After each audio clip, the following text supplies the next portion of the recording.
sila nanay, very participative kayo itong mga brothers and sisters, no? Okay, so naano ba yung glass ang tanan? Ga-drawing pa daw si... Ayun na ninyo, apila ang shading, ha? Kana na lang, glass na lang, Jun. Glass rato i-draw.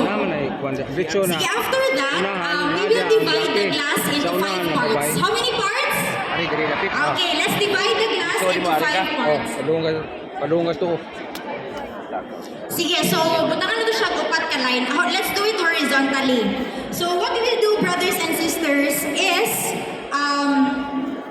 each portion of the glass or kada part sa glass, it will represent an aspect in our lives. Later on, we will discuss the different aspects in our lives. And karon, we will fill the glass or atong punon ang glass gamit ang mga butang or thinking about the things we do in private. So kanang mga panahon nga naara ta sa balay, kanang mga panahon nga kita ra, wala ta dili ta kuyog sa community mo na atong mga i-think ng mga instances.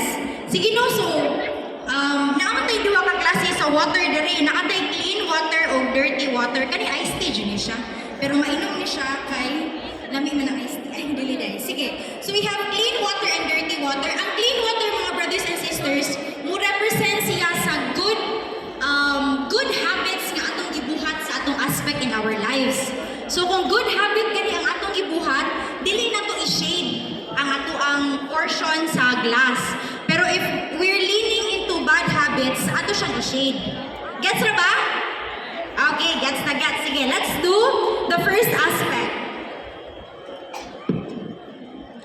First aspect is our physical aspect. Makita na nato na rin, no? Na atay pagkatulog nato, pag-exercise o atong gikaon. So mag-think to, brothers and sisters, healthy ba ang ako ang mga sleeping habits? Kinsa diri ang nabiktima sa mga Chinese drama sa TikTok o sa Facebook? Murag dagan-dagan dyan, no? Kinsa diri ang matulog alas 3 kay nag-scroll pa sa TikTok? Ato mga youth, oy, klaro kayo mo. No? So muna yung mga bad sleeping habits na to. Habot atong exercise. Kinsa man diri ang naana sa ilahang running era. Nagdagan-dagan na nag-walking. Confident kay si nanay. Yes, tindot kay nanay. And kinsa po diri ang either nagkaon ba taog healthy or nagkaon ba taog mga food nga dili healthy sa atong lawas.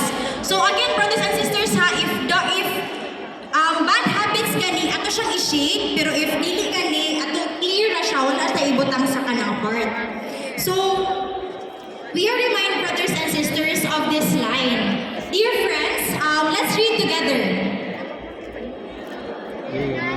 Temples of the Holy Spirit, who is in you, whom you have received from God.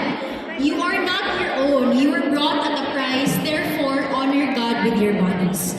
So you're reminded, brothers and sisters, no nga, our service di ay and our honor to God is not just in what we speak, but it's also in how we take care of the body, that the temple of the Holy Spirit that God has given us.